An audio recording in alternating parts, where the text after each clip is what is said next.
DTSN Sports Network. We're back at it again. This is after week 1 of college football, and what a weekend it was. I mean, this is one of those weekends where we expected it to be a great slate of games, and we got a lot of good games. We got a lot of things that didn't go the way we expected them to. We're talking to Bill Belichick in particularly. But, I mean, it was a heck of a weekend. I mean, you cannot ask for a better opening weekend for college football than what we had this week.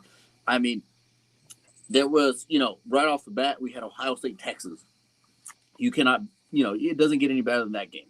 And then from here on out, for the next couple of months, guys, we have football every single day, pretty much from Thursday to Sunday. It just does not stop. And that's just college, Then we have NFL. Sports are just going. So how do you guys feel about that? Hey, man, the time has come. The time has come. 3 top 10 matchups this week. I feel like a lot of people were let down by them. But, man, that's kind of be expected, right? You have some feeling out processes. The defenses kind of have the advantage in the early parts of this season right here. Teams are trying to find their way offensively.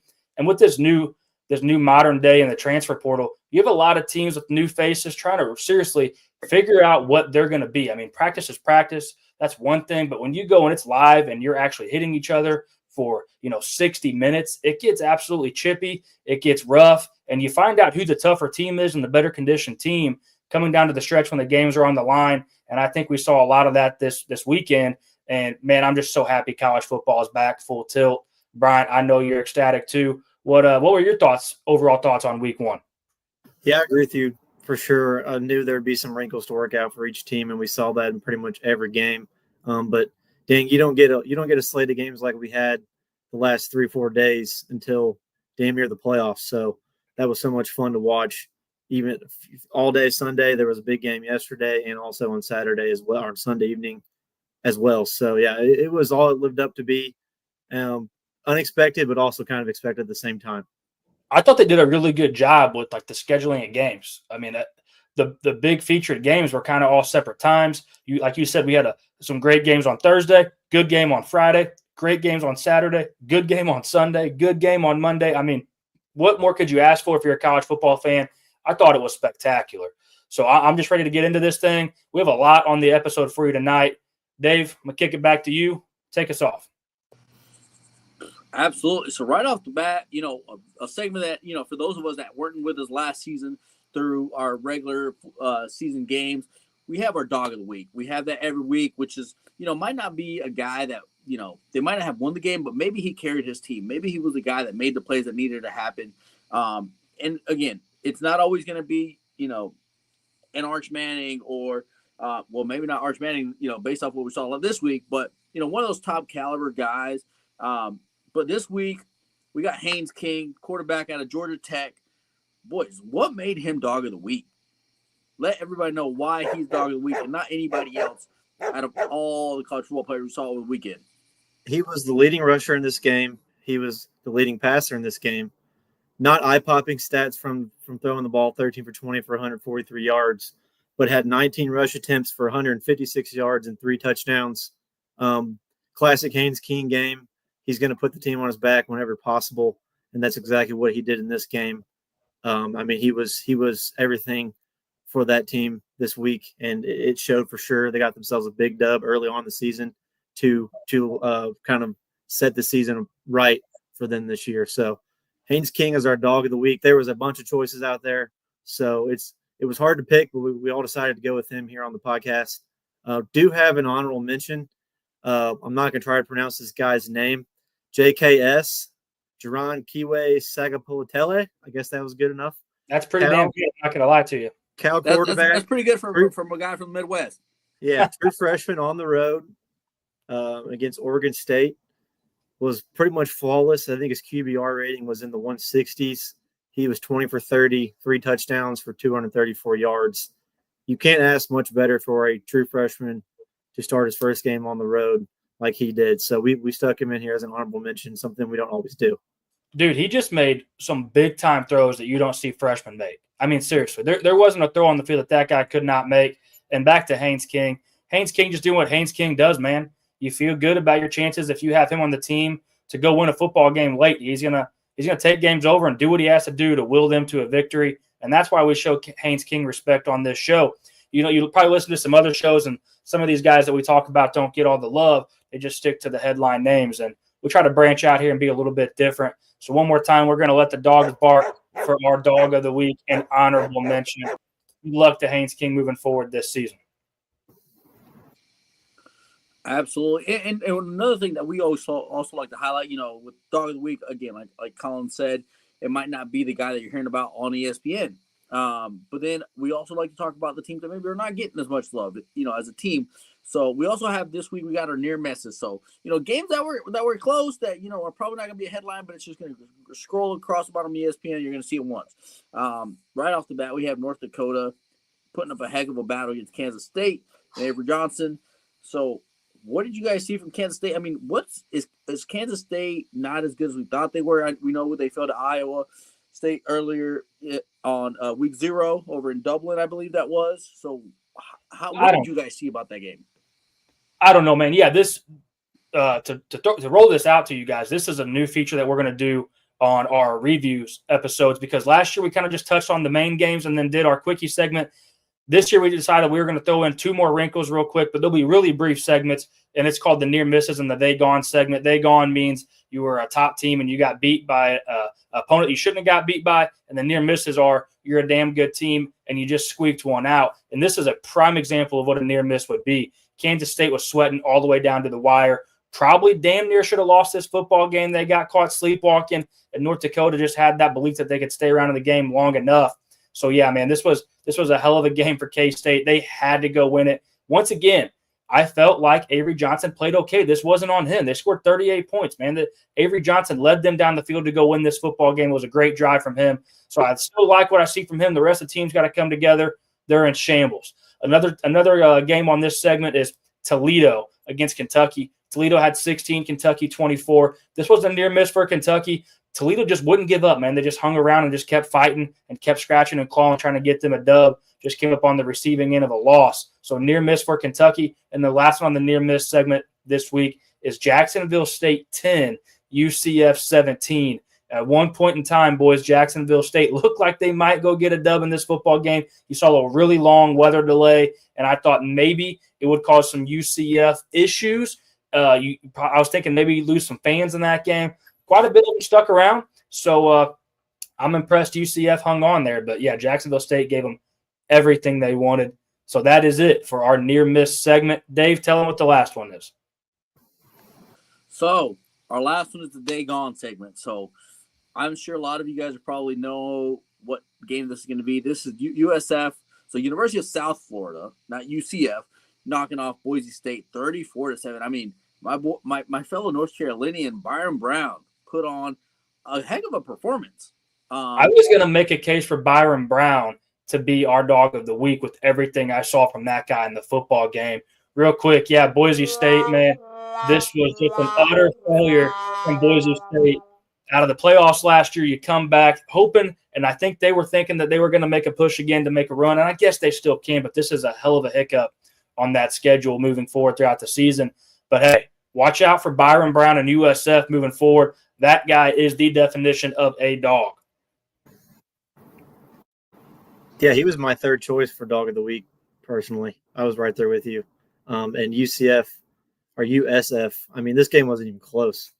It was a total blowout on both sides of the ball. This was belt to ass 34-7. This was just a good old-fashioned belt to ass football game. Yeah, Boise State's got a long hill to climb if they want to get back in the conversation. I just don't see it with that team, even after week 1. They didn't show me much, man. I'll be honest with you. Dave, take us into the main game review. Take us in for what the people really come here for. Absolutely. Main games right off the bat. If you are one of those persons that maybe you're not looking at the X's and O's, maybe you just want to see scoring. This next game was one of those games there was a lot of scoring. So we have Auburn knocking off Baylor 38-24. And, it wasn't necessarily the best football to watch, but it was a very entertaining game. It kind of was just going back and forth. Baylor was kind of wanting to stick around, and they just couldn't quite, overcome that. What did you guys see, whether it's from Auburn or from Baylor, that, maybe what did Auburn do well that kind of put them over? Because I didn't think either one of those teams, I think, they play again tomorrow. Baylor could beat Auburn. Yeah, I'll start on this one, Colin. I personally thought Baylor had all the momentum until about midway through the second quarter. They just couldn't finish. They had 2 drives stall in the red zone. And then Jackson Arnold kind of took over on the ground. Didn't have to pass a whole lot in this game because, Baylor could not stop that power read play whatsoever. They would just run Eric Singleton across the face of Jackson Arnold, and he would read the end. Whatever the end did, he would just do the opposite, and it was wide open the entire game, and they took advantage of it. He had 137 yards and 2 touchdowns. He looks quick out there too. So Jackson Arnold could be a better quarterback than he was last year for sure, being on Auburn now. So honestly, I think the turning point for this game was that kickoff return touchdown by Rayshawn Pleasant. That dude is fast, man. There's a reason they got a DB like him returning kicks. That was kind of the dagger, I would call it. It wasn't exactly the nail in the coffin for Baylor, but that put them back up 14 points, and Baylor just could not respond. I didn't think Baylor played bad whatsoever. They got some guys on the outside in Trigg, and then Sawyer Robinson is a good quarterback.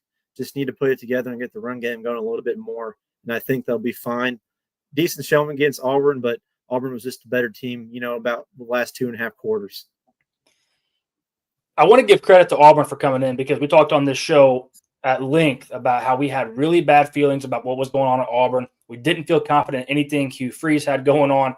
There was all this mumble jumble out there about offensive coordinators, quarterbacks. It was just a nightmare for them. And for them to come in and win this game on the road, hey, tip the cap and give credit where it is due. I had a friend of mine text me and reach out and say, what happened in this game? Baylor outpaced them in total yards. Neither team had a turnover. Like, how did Baylor lose this football game? And I think the difference for me where I really saw momentum change and things go a little bit differently than how they started out was when Baylor went for it on the 4th and goal instead of kicking the field goal and just going up 6-0 right there and keeping the fans into it, keeping some momentum. And then you see Auburn come right back with Jackson Arnold and go down the field and get points. That'll deflate you. That'll really deflate things whenever you're playing with the lead, your fan base is into it, and they march down the field and score after you get held up in the red zone. That's never a good look, and that's where I felt like things changed. So with this football game, I take away more from Auburn than I do Baylor because I think surface level, most people thought Auburn should win. Auburn should out-talent them. But I think Baylor honestly matched up well. I agree with you, Dave. If these two teams lined up tomorrow, I would have no problem saying, hey, I think Baylor can win this football game again. So I like what I saw on Baylor. Sawyer Robinson can really sling the rock around. What we saw from Mike Trigg at the tight end position, looking like a receiver out there. Really liked what I saw from him. I think this Baylor team has a lot of positivity and can match up well in the Big 12. You just see them match up week 1 against Auburn and week 2 against SMU. So this is a tough stretch for Baylor out of the gate. But, hey, man, those two teams might be better than any team you play in the Big 12 all season long. So you're getting your 2 toughest opponents out of the way and not in conference play. So, hey, I don't hate where Baylor's at all. Back to Auburn a little bit. Let's be realistic. I'm still not sold on this Jackson Arnold situation. I backed him up coming out of Oklahoma saying he was the fall guy for everything, and I still believe that. But where I'm still not totally impressed is he didn't show me a ton throwing the football where I'm just like, oh, yeah, damn. This dude can throw the rock all over the field and go get it done. He's got really nice pieces around him, dude. He's like a Honda Civic pulling up to a bunch of Lamborghinis. I mean, he's got Eric Singleton and Cam Coleman on both sides of him. A lot of guys can go play quarterback in that situation. And I think, to your point, Brian, what we saw is all eyes on that defense weren't really on Jackson Arnold. They were on Eric Singleton in motion. They were on Cam Coleman over the top. And it takes all the eyes away from Jackson Arnold. And he proved that he can get out and move a little bit. And that's what he has to do. That's just what Jackson Arnold's going to do. I mean, 16 rushes for 137 yards and 2 touchdowns. Man, that's a problem. That's a problem for opposing teams if Jackson Arnold can do that. So I liked what I saw from both these teams. I don't think negatively of either one of them moving forward. I think Baylor matches up well in the Big 12, and I'm interested to see what we can get out of Auburn moving forward. I just need to see Arnold throw the ball more consistently a little bit more, and I'd feel even better. Yeah, I agree with you a little bit on the Jackson Arnold thing, but I think that was just what the game plan dictated. When you're just getting 15, 20 yards up the middle almost every time you're running the ball, oh yeah, I wouldn't pass either.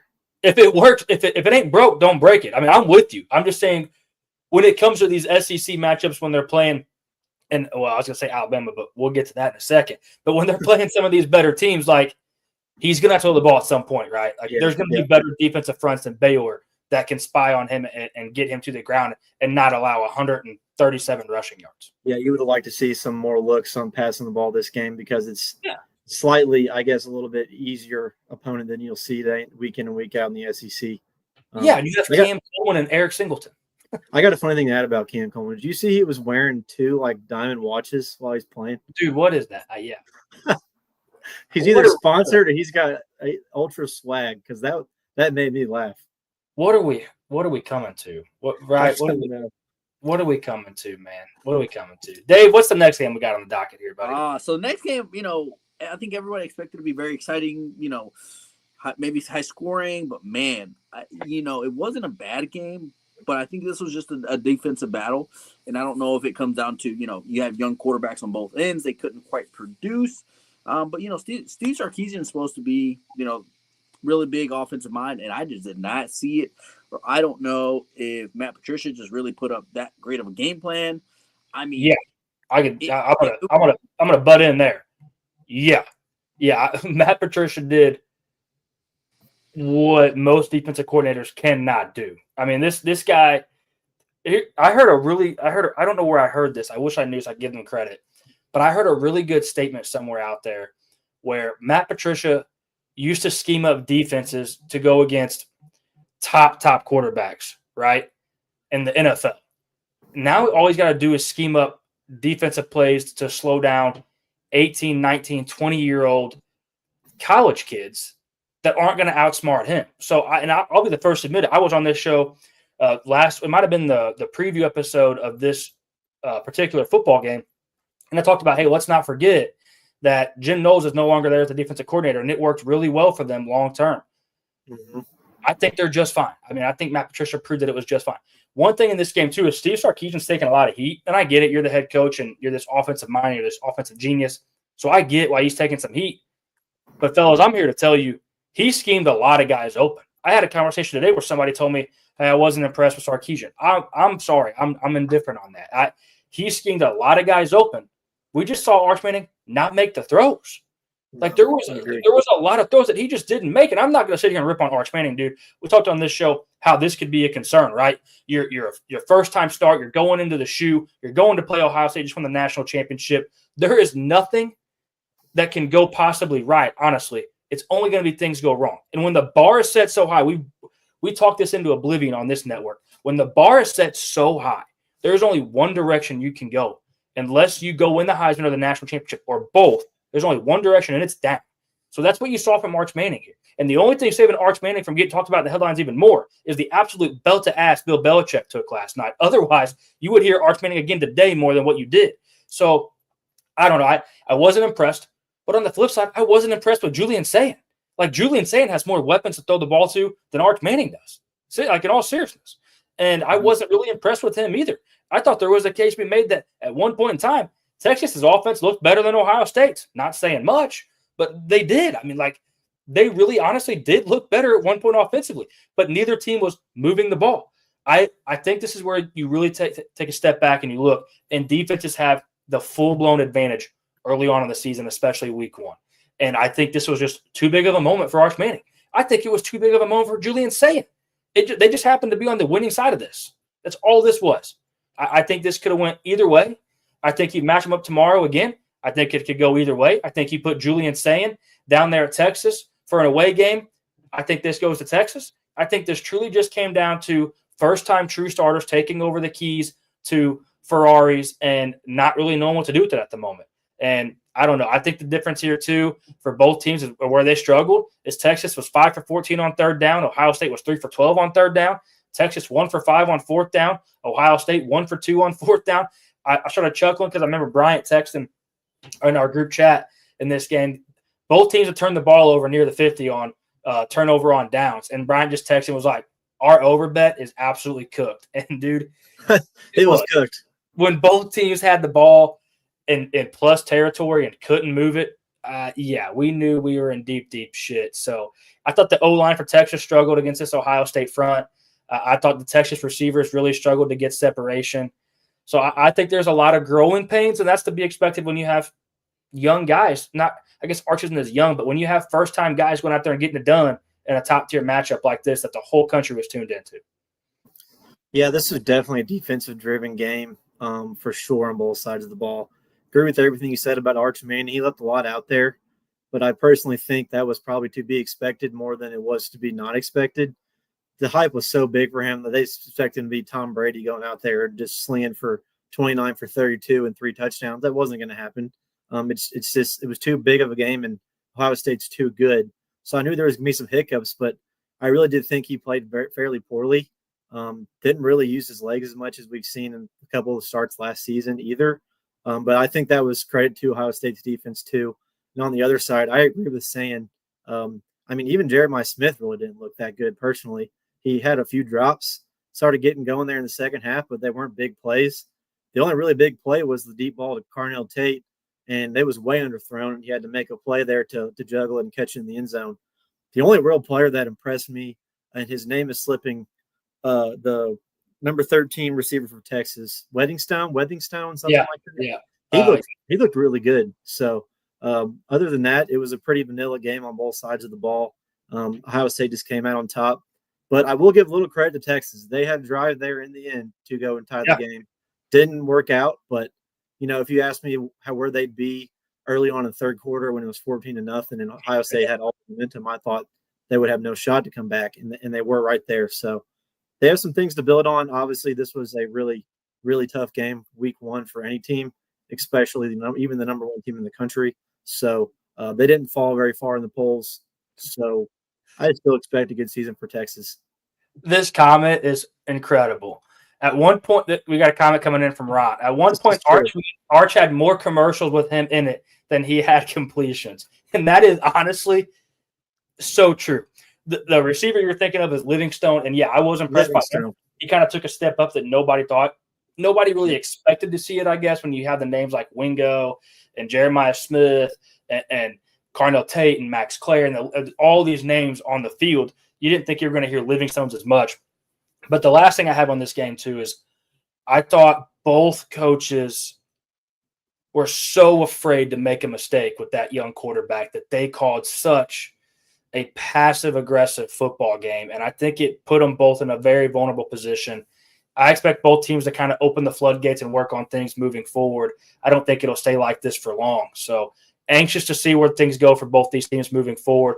Also, if you're not with us on YouTube and you're listening to us on Apple or Spotify, and you want to check out our YouTube stream at some point in time, we throw up graphics so you can see the score and you can see teams' records. And we have a banner that scrolls across with the top leading stats guys from each team. So if you do listen to us back on Apple or Spotify, come check us out on YouTube sometimes because we are throwing up all that there. So it's easier for our listeners to follow as we go over these games. But yeah, Texas 7, Ohio State 14. Dave, take us to the next football game, buddy. Man, another game that, I don't know that it was disappointing, but I think what we thought was going to happen happened, but just reverse. So everybody thought Alabama was going to come out and, probably put a stomping on Florida State. Even for those of you that don't know, Nolan is a big Florida State fan, so I was giving him crap all week about it. And let me tell you, Thomas Castellanos backed up his words, and he made it happen against Alabama. 31-17. And it didn't even – I don't know about you guys, but the whole time I was watching the game, I was like, man, at no point did I think, hey, let me go look at the sports book and let me put some money on Alabama.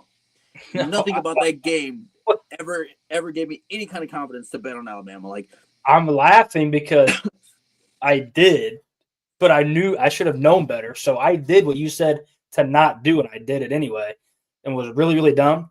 But so let me ask you guys. This score still is, to your point, though, Dave, this score still is not as close as what this football game felt like. No. And I don't know because, listen, and I don't want to be that guy, but at the same time, there's things that you see, on that come about, things that players are doing that would never have flown with Nick Saban. No. Players having the phone on pre-games. There's nothing but negativity. I wonder if it's a culture thing. Is the culture changing? Yeah, I know Kalen DeBoer is supposed to be a player's coach, but at some point there's got to be a level of respect. And it's like, I'm not doing this because, I know better. But man, I don't know, Dave. This is something that I wanted to ask you guys too. I mean, and we got a comment come in. Cap, what's up, man? Thanks for joining us tonight. I sit here and I've pondered this game since it ended. Like, I'm still baffled. I really thought Kalen DeBoer, I've been a huge advocate for him on this show. I really thought he would get things going and get this thing in the right direction. It's week 1.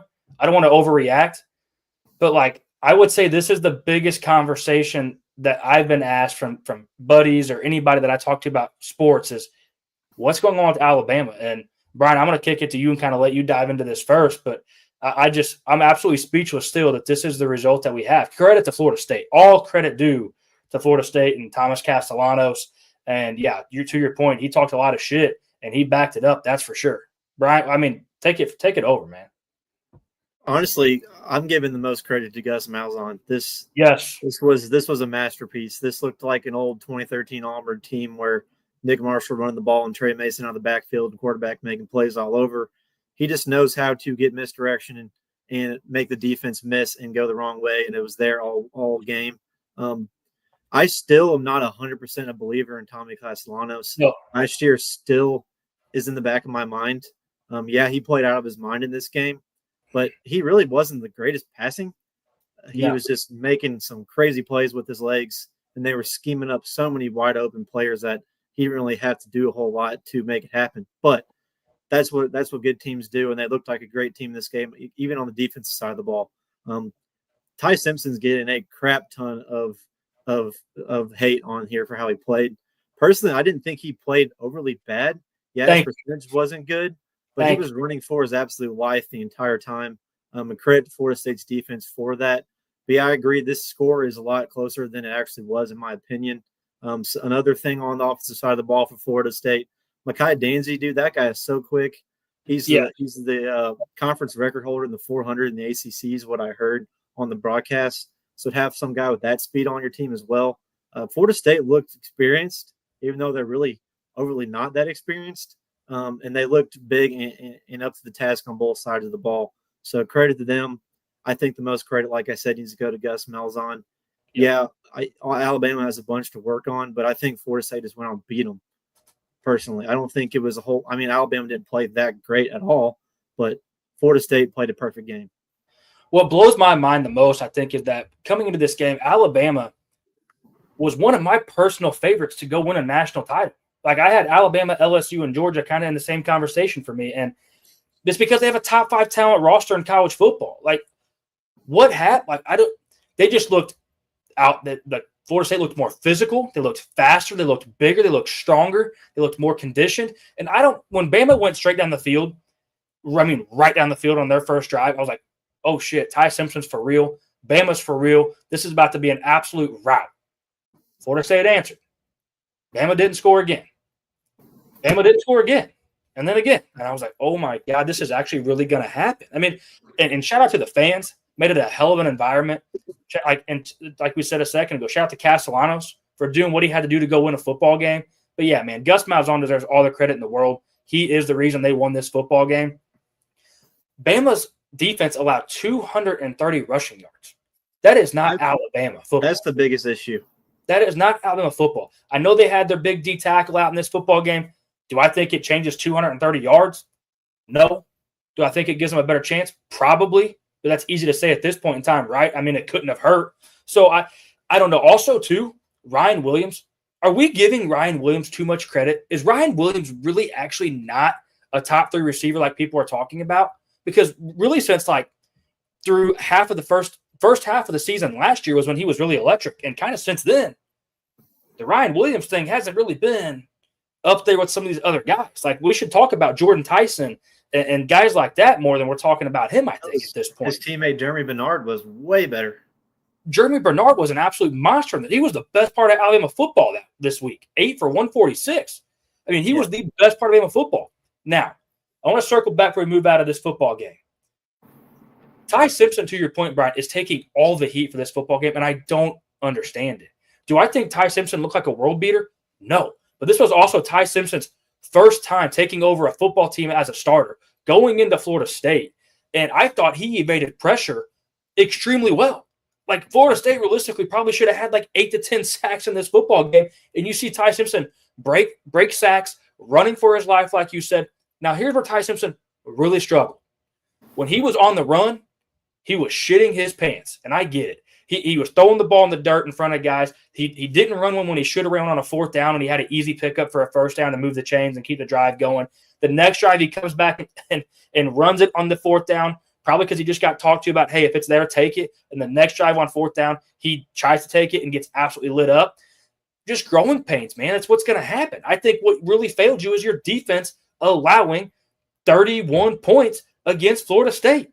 So I don't know. I think there's a lot of questions in this football game for Bama. All the credit in the world of Florida State. All the credit to Mike Norvell. These fans deserve it. Nolan is a huge fan, and he's on our show all the time. He'll be back with us once he's off vacation. But all the credit to those guys. They deserve it. Hell of a way to bounce back. You missed the playoffs. You have 2 wins. What an answer. I think this is great for the sport. I think it's great for Florida State, and I think they got things going in the right direction. Hopefully they don't fall flat on their face after this one and put their skis out in front of them too far. But, yeah, man, Bama's got some questions to answer, and it's not all Ty Simpson. Figure it out elsewhere. We have a couple questions going in before we move on. Question from Ron. Can Bama win games throwing it 43 times? I think that is where you see Bama be a little bit vulnerable, right? You have a first-time starter at Ty Simpson. We taking all the heat like we just said. He has to grow a little bit, so 43 times, absolutely no way. You're also without your best running back in Jam Miller. I think when he comes back, takes a lot of heat off Ty Simpson in the passing game. I think you can see them get it going. But if they're throwing it 43 times a game, no, I don't think they're going to have the most success. That is not where they're the best at in college football. We have another comment coming in. Nuss is loose at LSU. Yeah, we'll get to that game. Nuss is loose. You're not wrong about that. Nolan coming in since he's on vacation, still watching and getting a comment in here. Ryan Williams scared after the hit from Barker on first drive of the game. Yeah, dude, this is the conversation that we had on this network last year. Ryan Williams is going to take some serious licks being that small on the field, it feels like. I mean, he's going to get lit up, and he did. So, they take us on to the – sorry, Brian. 1 second. I mean, Florida State, we didn't really talk a whole lot about their running game. Much better than Alabama's was in this game. Crum was the real deal as a freshman, and then Salchuk right there behind him. That's a pretty good duo, and it showed in this game. And I think to talk more on Ron's question about throwing 43 times. No, they need to be able to run 43 times. Yeah. That's Alabama football. So, yeah, the answer to that is no. If they're going to have to throw the ball this much, it's likely to be a rough season for the Crimson Tide if that's the case. Yeah, that's just not what they do best, man. That's just nobody can do that. I feel like in college football all the time. So I don't know. It's also, yeah, Florida State had like 8 guys, I feel like, on the stat sheet running the football. I mean, an absolute stable of running backs. Dave, check us into the next one, buddy. Yeah, so the next one was another very exciting game, one of those that a lot of people were looking to see how this was going to go. We talked about it, in the offseason about how this is going to be not a make or break game for both of these programs, but one of those games where it's kind of going to dictate where your season's going. So this was LSU at Clemson. I mean, what an environment there. Holy smokes. LSU ended up getting the better of Clemson, and I don't know. I just, for some reason, I really thought Clemson was going to do it at some point. They were going to make it happen, and they just did not seem to make it happen. I mean, I picked Cade Klubnik as my Heisman for this year, and let me tell you, he is not going to win it. This is exactly what we talked about last week on the preview show. Do we get Cade Klubnik that struggles in big games? Or do we get Cade Klubnik that looks like he grew and can go win a Heisman and lead Clemson to a national championship? If you watch this football game, you know what Cade Klubnik we got. And the moment was too big. And Dave, I couldn't honestly disagree more. I thought the only chance I felt like Clemson actually had in winning this football game was in the intro. That was the only time I was like, all right, Clemson could probably go win this football game. I didn't hope. I didn't think it would happen, but I was like, to be sure they're going to come back, right? To be sure, Cade Klubnik is going to turn it on and make it happen, and he just never turned it on. I don't think it was turned on from pregame. Hey, credit to my boy that I picked to be the defensive player of the year in this defense at LSU. My boy Whit Weeks was all over the football field. He was in every play. Harold Perkins was too. Finally, I mean, credit to LSU's defense in this game. I think they proved that they are better than they were last year, and they're actually living up to the hype. Dude, they had to get it going. That was separating this team from taking that next level. And what we saw out of the defense, if they can do that every week, and LSU can get the offense going, because this Clemson defense is good. Let's be realistic. So if they can do what they just did every week, man, there's nobody stopping LSU. Like, this is LSU can do really, really big things. I mean, we saw Texas, who looked a step back. We saw Bama, who looked a step back. Now, Georgia looked like world beaters again, but we saw two teams that are supposed to compete with LSU at the top take steps back, and LSU looked like they took a step forward. The sky's the limit for LSU and Garrett Nussmeier. And Caps Creations came in here and dropped a comment about how Nuss is loose. I mean, yeah, dude, this is exactly what LSU fans wanted to see. They have another great running back. Receiver. He may be the next big thing at LSU, and Aaron Anderson. The dude can fly. He's always open. And honestly, I felt like this game should have been 24-10, because that was the worst call in the end zone I've seen in quite some time. I mean, how was that ruled not a touchdown? I'm still scratching my head. That was horrible, absolutely horrible that they overturned that and even looked at it and overturned it. So I don't know. I think LSU has a lot to hang their hat on here. They got the monkey off their back and losing in week 1, and sky's the limit for them, Brian. Hey, how about I thought Aaron Anderson looked really good for LSU on offense. Yeah. He's quick, shifty, runs good routes, did everything he needed to do in this game to help them win. By no means is this conversation the nail in the coffin for Clemson whatsoever. No. I'd still say they're probably the favorite to win that conference. Even with Florida State winning that game against Bama, I would still pick Clemson, I'd say. They're just more talented, I think, still. But we need to get Antonio Williams healthy. We need to get Cade Klubnik, in a rhythm, and I think they'll be just fine. Honestly, the fact that this was a week 1 game, they can look back and see what they need to work on and build on it from there. Definitely think they will. So I'm excited to see what they do with the rest of the season, but definitely credit to LSU for going into the other Death Valley and winning a big-time game, which they haven't done in years. I talked on the preview show about how I felt like whichever team can establish the run and get the run going is going to win this football game. Fellas, Clemson has no run game. Yeah, that's going to be the issue. It's just like last year. 32 rushing yards for Clemson. That is not going to win you many football games and hard-fought matchups. Especially not if you have Cade Klubnik. Like, maybe if you got a Cam Ward, maybe you can not have a run game, but you're going to need a run game if Cade Klubnik is who you have at quarterback. If he's playing like this, yeah. I mean, yeah. And I think also not having that run game is what killed him. I mean, right? I mean, the defense knows, hey, we can limit this offense with a base defense because they can't run the football, and we can drop guys back into coverage and take away these big name receivers that they have. Moving Adam Randall at running back, it doesn't look like it's going to work all that great. No. I don't. They got to find a run game and find it quick.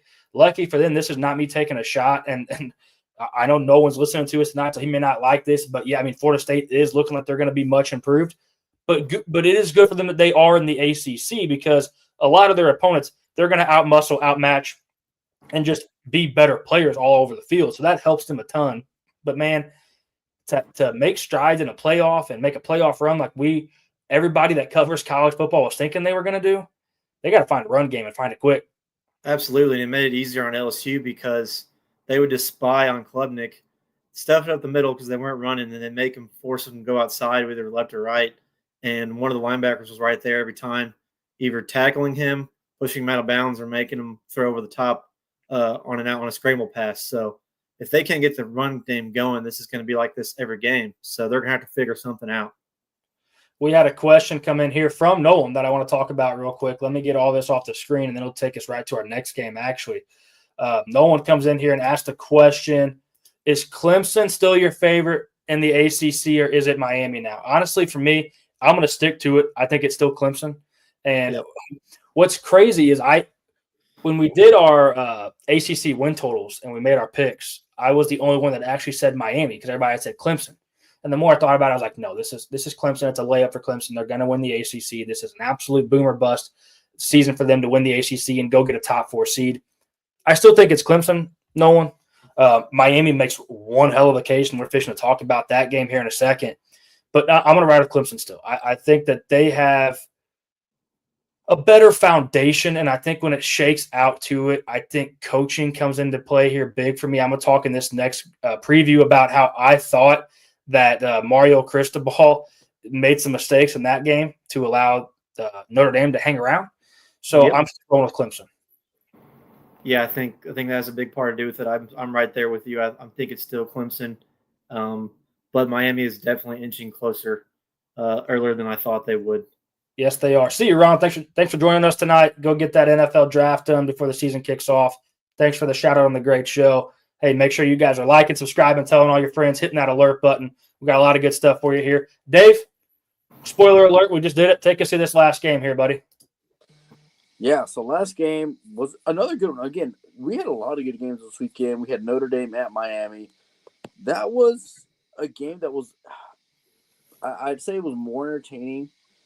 But again, I was very shocked at Carson Beck. Like, I really was like, I was talking to my neighbor that's a Georgia fan, and I was like, man, Carson Beck is just not going to do it. I don't think he's going to do it. And now he wasn't amazing, but he was pretty solid. He was pretty solid. I mean, I was thoroughly impressed. Like, I was like, man, is this really Carson Beck? I mean, and again, yes, he does have the experience, and you saw it because he always seemed very calm. He never seemed pressured. Complete opposite of like an Arch Manning, which just seemed just nervous the whole time. So I thought he did very well. What I didn't understand is why not give Jeremiah Love the ball? Like in this game, like I'm like, okay, if I have Jeremiah Love on my team, I am giving him the ball as many reps as I can. So this leads to me like maybe he's hurt. Maybe they just don't want to say anything. Like I don't know why else you wouldn't give him the ball. This is a question I can't answer. Brian, go ahead, buddy. That was my number one talking point is where was Jeremiah Love? I mean, he only had 10 carries the whole game and basically almost none through 3/4 of the game. It seemed four touches midway through the third quarter. Yeah, Denard Prince was hot, but you got to give Jeremiah Love the ball, man. And he's their best player on the offensive side of the ball. It was working a little bit with the tight end passing to Reardon. It was just too vanilla of an offense, man. They weren't doing anything that was scheming guys open or making, disguising what they were doing behind the line of scrimmage whatsoever. And maybe that's just what they wanted to do since CJ Carr was making his first start. But I don't know. It seems like Notre Dame kind of shot themselves a foot a bunch and still had a chance to win this game there at the end. Credit to a dumb play by Mario Cristobal again. I'm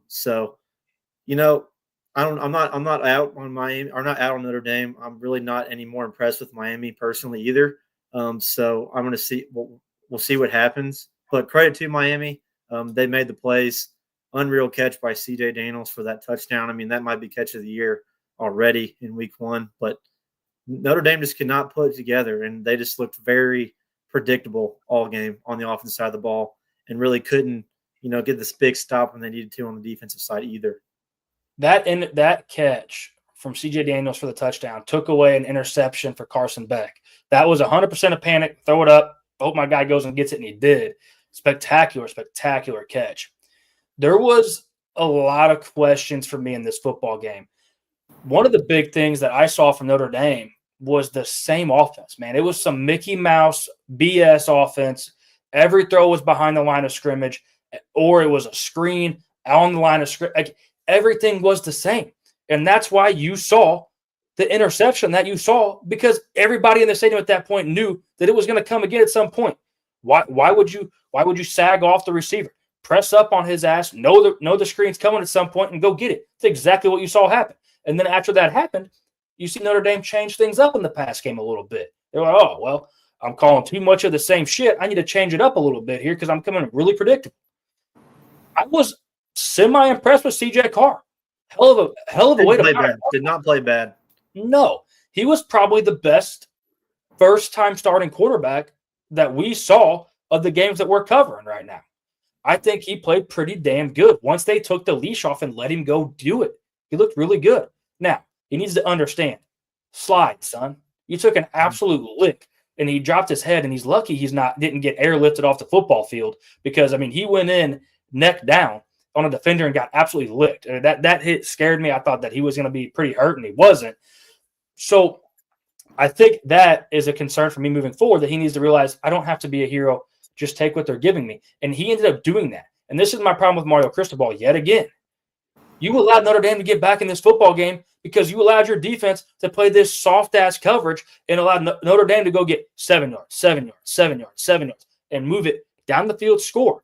Next thing you know, it's a one-possession game because you allowed them to get back. You allowed them to get back yet again. And then whenever they go down and kick the field goal, he ran it on 3rd and 6 because he thought Notre Dame didn't have any timeouts left, and they had one, so they called the timeout. And he's running down the field screaming like, "No way, they're out of timeouts!" So dude, look up at the damn scoreboard. I am a huge Mario Cristobal hater, but I'm going to side with Mario Cristobal on this because that new rule that came into play in college football this season, if a defender is down once the ball is spotted, they lose a timeout. That happened early in the 3rd quarter. Notre Dame had a defender down. The ball got spotted, and they did not take their timeout away. I had even texted a buddy of mine. I was like, "Isn't Notre Dame out of timeouts?" And he was like, "Yes." And looking at it at that moment, they still had that one. So I wish I could have heard if Mario Cristobal was saying the same thing that I was talking about because I was very confident that they should be out of timeouts as well. Now, to your point, Brian. You got to look at the damn scoreboard right in front of you. Way before then. Address it way before then. You waited too long at that point. So, but to wrap this game up, I thought Carson Beck looked very calm, very poised in the pocket. I thought he looked like a veteran quarterback. We talked about that last week on the show going into this game. Take the veteran quarterback at home. I like that. The last guy I want to talk about in this football game, if you didn't watch this game and you didn't hear the name Malachi Toney, you better get familiar with Malachi Toney because this guy right here is an absolute difference maker. And I know Notre Dame runs a man coverage defense, so that makes it really hard when you have shifty guys like this. But my Lord, dude, the guy can run a route and those inside slant routes, and he sticks and plants and goes out and runs an out route on it. Like an absolute, I mean, that's going to be impossible to cover for man coverage of this guy. Hell of a football player, and I liked what I saw from him. He looked so polished for a true freshman. It was impressive to watch. He's going to be a problem for this year and years to come for sure. I think honestly from game one, it looked so experienced already. It seemed like. Yes, and credit to Miami's offensive line. We knew they were going to be this good, and they were. So I took a lot. I guess I'm a little different, Brian. I took a lot away from Miami in this football game. I thought they showed a lot, and I still think Notre Dame can go win a lot of football games. This is the hardest game on their schedule, I think, if I remember correctly. Mm-hmm. And they damn near won it and didn't use the best player on their team and a top 5 or 7 football player in the country. So, hey, maybe they got a lot more in the tank. Man, so, we had a lot of good games. And then as a lot of you guys that follow us have followed us throughout all of last year, we always have our quick review. So these are games that necessarily weren't in big games, but these are games that we want to touch on, whether it's, a good program or there's a couple good players that we want to highlight. Then this game that we're going to talk about first is right off the bat, Nebraska at Cincinnati, which was supposed to be a home game for your Cincinnati, but I think about 90% of that stadium was Nebraska fans, which I understand it's only about a 3-hour drive. Colin, I think you're on mute, by the way. Yeah, it was supposed to be a home game for Cincy. They moved it, made it a neutral site game at Arrowhead. And you're right. This was a packed house of Nebraska fans. This is everything Dylan Raiola could have wanted in life, to play in front of Patrick Mahomes, his idol, his look-alike. He got to do it at his field, did his pregame routine. I'm a huge Nebraska believer this season. I'm a huge Dylan Raiola believer this season. Not because I like the antics and what he does. I think it's stupid as shit. But I think that he has a lot of talent. But I am more impressed by Cincinnati than I was Nebraska. And that's because of the expectations that we had for Nebraska and Dylan Raiola and the not so much expectations that we had for Cincinnati. So I was more impressed by Cincy in that aspect. I know they came up short and lost the game by 3 points. But, I think they have a little bit of upside to their football team. Malcolm Hartzog, a guy that we talked about on this show back in June with the game-winning interception for Nebraska. Love seeing guys that we talk about that don't get talked about a lot come up in big-time moments and make big-time plays and win football games. Nebraska run defense has some serious holes. They did make some adjustments to try to limit it down the stretch. The Nebraska pass defense held Sorsby pretty good. Thought that they showed some real hope in that passing defense, but we still need more from Dylan Raiola down the stretch. And we need him to gain that confidence on the field, not just with this pregame stuff, on the field to take Nebraska to new heights this season. Dave, take us to the next quickie. Yeah, so our next one was Virginia Tech at South Carolina. So Lenore Sellers looked pretty darn good, but what do you guys think about this game? Bryant, you want this one or you want me to take it? You take this one. I'll take the last one. What I saw in this game, fellas, was a really slow start from South Carolina. I saw a really, I guess you could say a slow start for Virginia Tech, but it was a good start for them in this football game with who they were matched up against. It gave them life. It gave them belief that they could go win this football game. This was a neutral site game as well. You saw Lenore Sellers kind of struggle a little, not on the first drive by any means, but after that struggle for a little bit and really struggle to find that consistency. You see South Carolina come out after halftime, make the adjustments, and go win a football game. Nick Harbor finally got it going. Good Lord, it's about time. This guy has all the talent in the world, big frame, fast as hell. This is everything you want in your number one receiver. Just need him to be more consistent. And we need Lenora Sellers to be more consistent. And I think South Carolina can win a lot of football games. Thought their defense looked really well. Dylan Stewart, a guy that we raved on this network last year, flat getting after it again this season, showing that, hey, I might have lost a lot of help on the line with me, but we got a lot of new faces in here that can do the damn thing well. And I'm Dylan Stewart, and I can go get it on my own. And I thought he did that. I think South Carolina played C to C minus football and still won this football game. Moving forward, I don't know what we're going to get from Kyron Jones and Virginia Tech. I think that's a team that you could see on Quit Watch. I think it's a team that you could see go win 6 games and make a bowl still. Don't know which direction Virginia Tech's going to go, but that's all I have in the quickie segment on this one. Dave, this next one could have damn near been on the main slate just because of one thing. So go ahead and take it to Bryant. I think this one was Jordan Hudson University against Texas Christian University. That was about the best thing UNC had going for them was the fact that they had Jordan Hudson with them. But man, this was terrible. I mean, I was talking to my neighbor. He's a UNC alumni, big fan of UNC, and he was like, "Man, we're gonna blow them out." And I was like, "Yeah, probably, good chance." And was I wrong? I mean, 48-14. And I again, one of these games that on paper it looks a lot closer than it should have been. 48-14 is still closer than what it was. It looked more like a 48-0 game. I mean, UNC at no point, like, it almost looked like you had Bishop Gorman out there playing. Like, there was nothing. UNC had nothing going for them. I think the most exciting part of the game was watching Bill Belichick just have just straight face the whole game.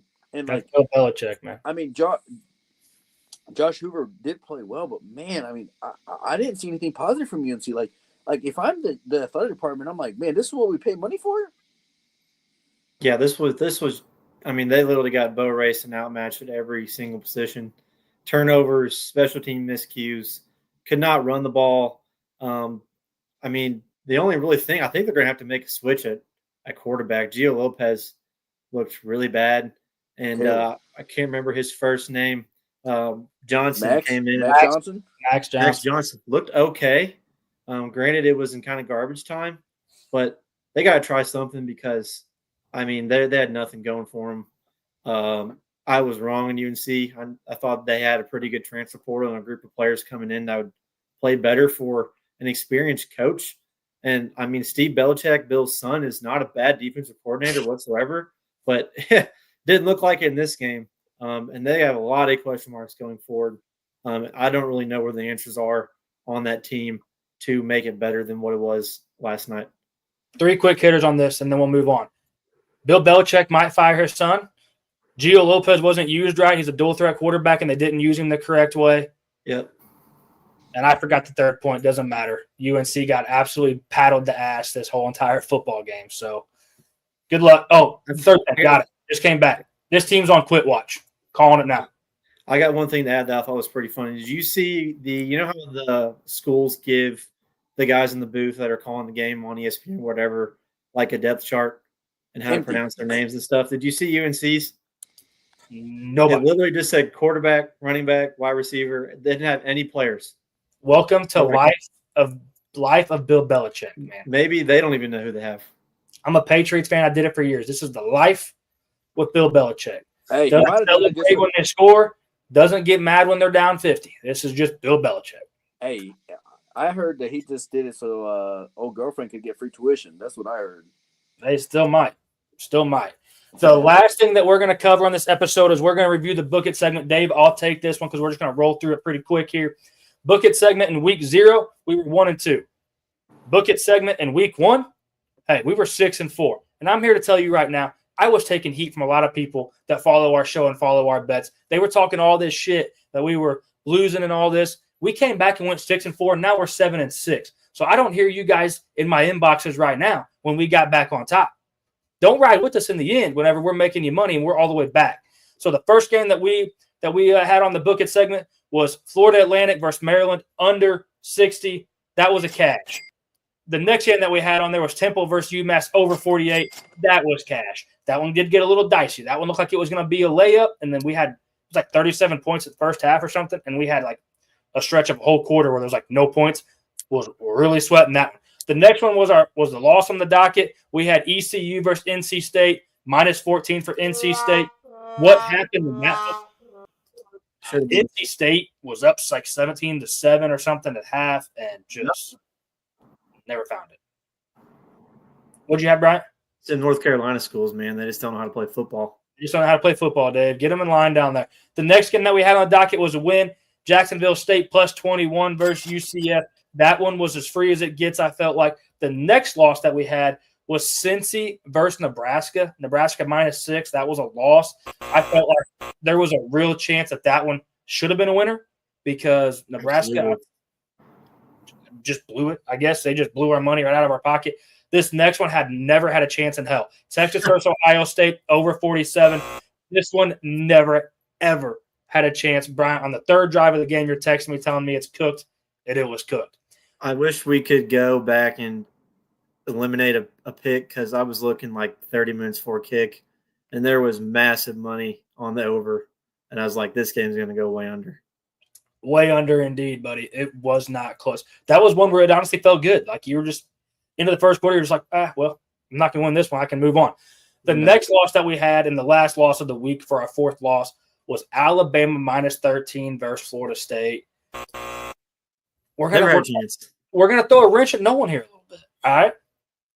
No one was the biggest opponent. He was the biggest proponent of this pick right here. He was pushing this pick, and honestly, it fell right into our laps. We had to take it. I'd take it again. Alabama minus 13. What a loss that was. Never had a chance after the first drive of the football game. The last three to talk about were all wins, making that money on these. LSU versus Clemson under 58. That's a dub. Utah minus 5 versus UCLA. Might have been the freest pick of the week. Virginia Tech versus South Carolina minus 7. Wrapped it up with a dub on that one. And overall, 6-4 week. We are 7-6 on the season. Make sure you're coming in here this Thursday and getting our picks again for the week 2 Book It segment. Fellas, anything else tonight? If not, this is all we have. I love it. I think we got a little spoiled in week 1. There's not as many high-profile matchups in week 2, but still plenty to talk about. A lot of these teams that played big-time games in week 1 are kind of getting their I call them blood donor games. They're playing the lower-tier teams to kind of get right. So there are a few good matchups, but not quite like week 1. But still plenty to talk about, so make sure to tune in. Yeah, absolutely. So with all that being said, we'll be back on Thursday night this week. We will be doing our week – hang on, why do I still have this up here? Let me get this off the screen. We will be doing our week 2 preview with the main games, the quickie segments, the Book It segment. Make sure you're coming back in and getting all that information, and you can do that a lot easier if you like, subscribe, and alert the channel so you know when we're going live. It'll be between 7 and 7:30. You know, we all have pretty busy schedules with work and kids and trying to take care of all those things and get everything in line before we get down here to you. Dave, you good? Brian, good? Yes, sir. All right, fellas. I'll see you guys on Thursday night. You can follow us on X at DT_sports_. Facebook, Deep Threat Sports Network. YouTube, Apple, and Spotify, Deep Threat Sports. Fellas, until next time, peace.